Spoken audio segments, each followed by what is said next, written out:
प्रिय मित्रांनो, आज 24 जून आणि आजच्या दिवशी आपण संत योहान बाप्तिस्ता ह्याचा सण साजरा करतो आणि ह्या सणानिमित्ताने आपण खूप प्रकारचे कार्यक्रमही आयोजित करतो।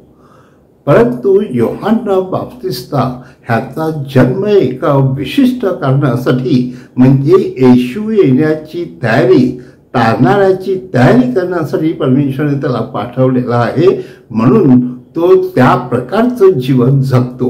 म्हणून एका बाजूने तो तपस्वी जीवन जगतो आणि त्या तपस्वी जीवनाद्वारे तो आपल्या अंगावरती ज्याला आपण चामड्याची कपडे म्हणतो तशा प्रकारचे कपडे घालून तो फिरत असतो।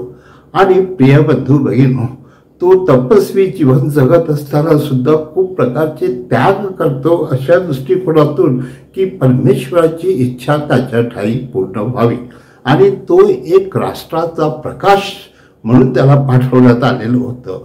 आणि विशेषतः याकोब वंशाचा एक तारण करण्यासाठी तो आपला पुढाकार घेत असतो आणि अशा दृष्टिकोनातून तो याकोबाच्या वंशाचा उद्धार करतोच, परंतु येशू येण्यासाठी लोकांना पश्चाताप करायला लावतो।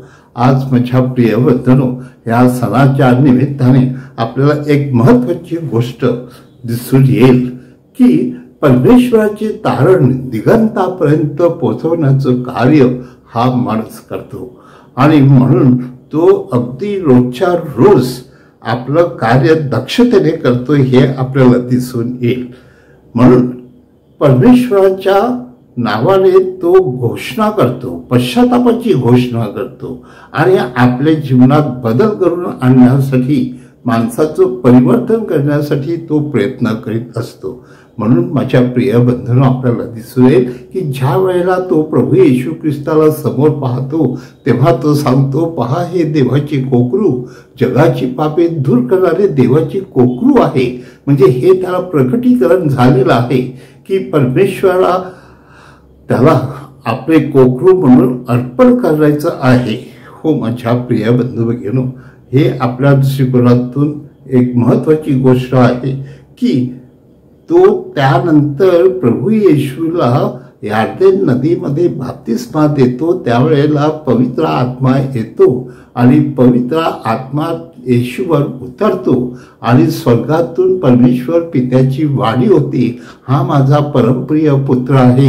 आणि माझ्या प्रिय बंधूंनो, त्यावेळेला योहान बाप्तिस्ताला आश्चर्य वाटतं की काय महान हे युग आहे आणि महान संदेश आहे देवाचा।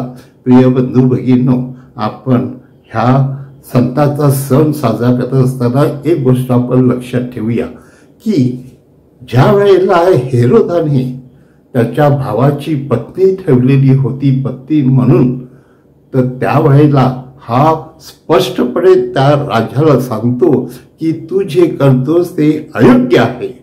आणि म्हणून माझ्या प्रिय बंधू भगिनींनो, त्यानंतर जी काही कारस्थाने झाली त्या कारस्थानामुळे त्याला तुरुंगात टाकण्यात आलं आणि त्याचा शिरच्छेद करण्यात आला।